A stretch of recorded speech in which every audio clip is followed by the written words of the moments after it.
Message for Aries. Okay. Para po sa lahat ng Aries guys today. Message sa lahat ng Aries.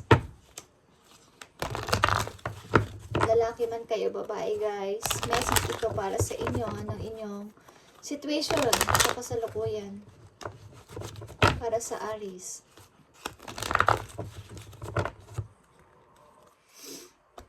Para sa Aries, anong inyong message today? Aries. Para sa lahat ng Aries, ito ang inyong message today. Okay, Aries, message today. I need 3 message for Aries.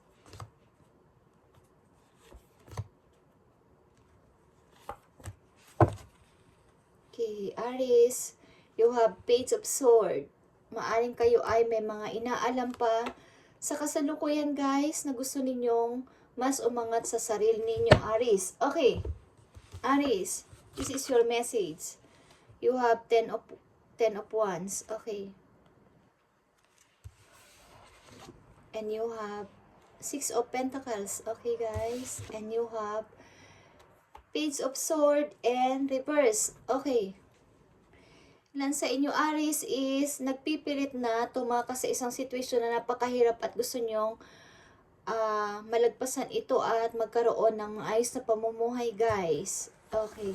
Aries, and gusto ninyo ng mas marami pang malaman o mas marami pa kayong mas matutunan kesa sa dati. Okay. Aries, I need message for Aries.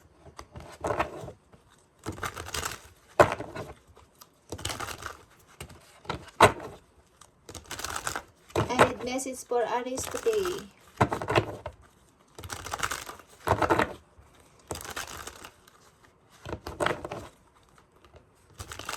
Aries message today. Gusto nyo ng kalayaan, guys. Gusto nyo ng maiba sa lahat. Okay, Aries. Message for Aries today. Ano message mo sa mga Aries today? Meron kayong iiwan na situation na kahit alam nyong love nyo o mahalaga sa inyo is kailangan ninyong alisan, guys, because para sa inyong ikakabuti. Okay, guys. Okay. I need 3 message. Aries. Gusto nyong mapabuti sa inyong sarili, guys. Aries. King of Sword. Okay. I need ng practical decision and maging maayos sa pamumuhay ko with myself. Okay. With my own. And iwasan ang kalungkutan sa sarili. Okay.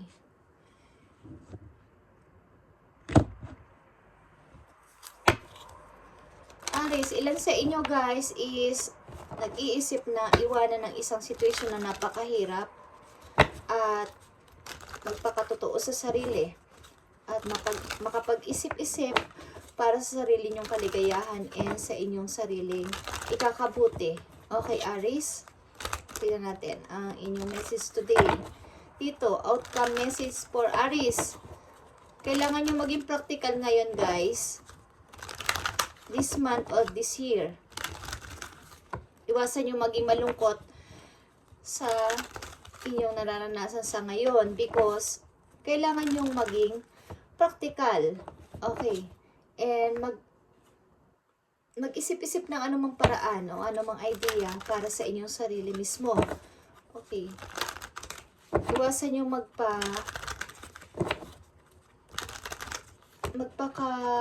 tawag dito. Yung maging kayo sa emotion nyo. Matalo ng emotion. Kumbaga. Okay, outcome ito, guys. Okay, itong message na to na susunod is outcome dito sa inyong gagawing decision. Magkaroon kayo ng practical decision this time, this month, or this year. Okay. Ito ay outcome, guys. Tingnan natin. You need ng practical decision dito, Aries. Iwasan ninyo o tanggalin nyo ang mga balakid sa inyong buhay sa ngayon, guys. Kailangan nyo ng bago para sa inyong sarili. The world is here. Okay, the world is here. Tingnan natin, Aries. 10 of Wands, 6 of Pentacles, and Knight of Sword and Reverse. Tingnan natin ang outcome dito na pwede mangyari sa inyo.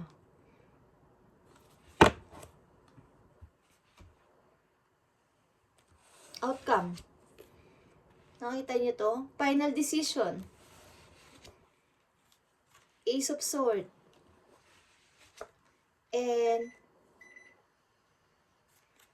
Eight of Wands. Okay, magpatuloy sa buhay guys. Aries, at makasurvive dito. Ipagpatuloy niyo ang inyong nasimulan and huwag kayong sa mga balakid sa paligid. Okay? Kailangan nyo makasurvive sa sarili ninyong pamamaraan, guys. Aries, this time. And magpatuloy sa buhay.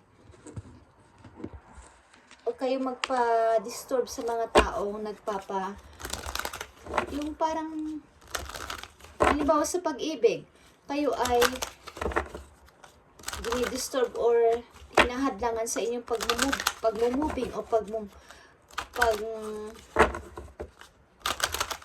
huwag kayo magpa-disturb sa kanila guys and magpatuloy kayo. Ito ang message sa inyo today. Sinasabi ko, I'm not joking. Okay. Hindi ako nagbibiro dito. Okay. Ace of Sword is, alamin ninyo ang kaalaman ninyo this time and maging practical. Ang unang ninyong message is 10 of Wands is umalis sa situation na alam nyo nakakasuffocate sa inyo, Aries, and nakakahadang sa inyong pag-unlad. Okay. Tingnan natin, Aries. Message sa inyo.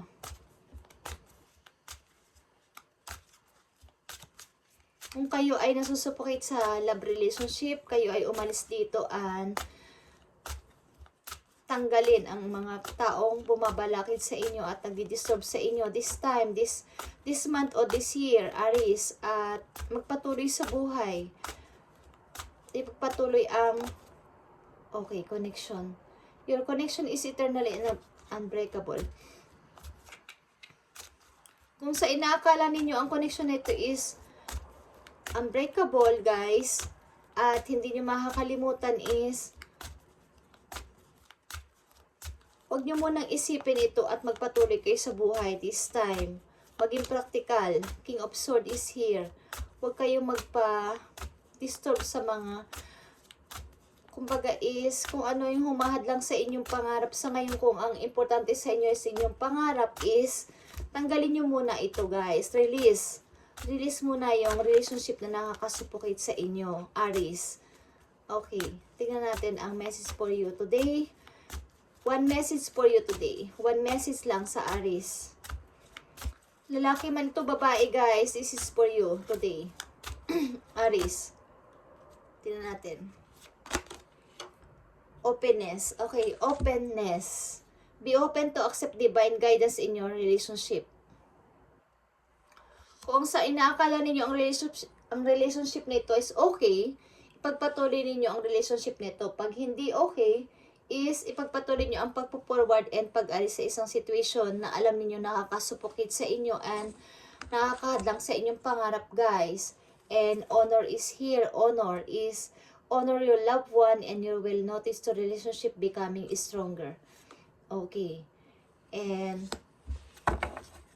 kung alam niyo na ang relationship nito is magiging okay sa inyong buhay, ipagpatuloy niyo. Pag hindi, guys, is ipagpatuloy niyo ang paghahanap ng inyong sariling kapalaran, guys. And give and take dapat ang relationship, Aries, hindi yung kayo lang ang nagmamahal. Sapagkat nandito ang 8 of Cups, may kailangan dito umalis sa isang situation because kailangan ng sa sarili nilang pamamaraan is natuto sila. Okay. Aries, I need message galing sa inyong angel about dito sa inyong situation. Okay.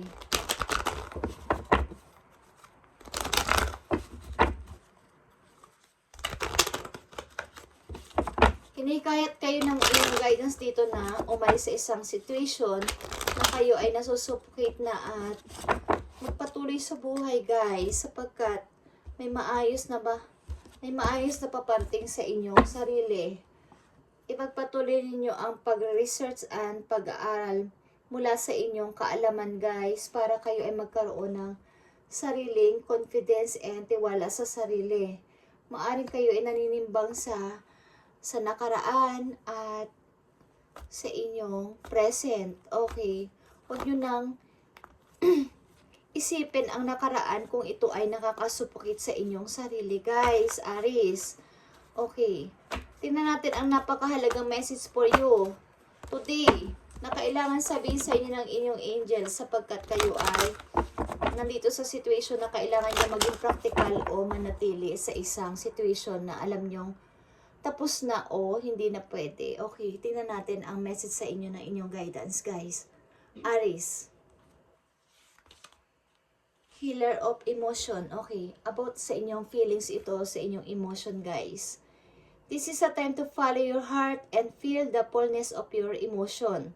You may feel to compel to nurture others, then you forget to care of yourself. Flashes of intuition provide you with incredible insight. You or your another person is kind of tender-hearted, loving, and trustworthy friend. Okay.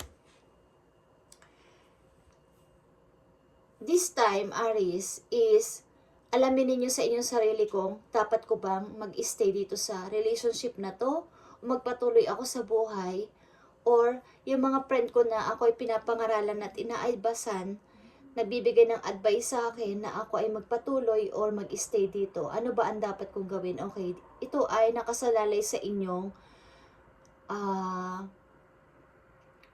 decision this time. Kung kayo ay mananatili sa inyong kasalukuyang situation o magpapatuloy sa bago ninyong kalalagyan, sapagkat the world is here guys, and maraming mga lying person sa paligid ninyo Aries, and humihingi man ng sorry sa inyo but hindi naman seryoso, but may mga dumadating na opportunity and pagbabago ng inyong buhay maybe,